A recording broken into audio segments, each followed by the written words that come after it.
নমস্কার, আমার নাম লিপসুধর। আমি আশা ফাউন্ডেশন থেকে গরিব মানুষকে সহায় করার জন্য একটা খুলেছি, হোটেল খুলেছি। আজকে আমি বাজার থেকে এনেছি একটা নাইটি একটা এনেছি, আর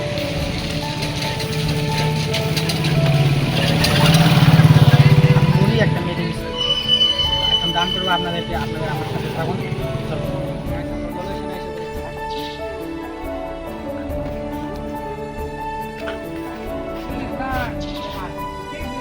আমি দিলাম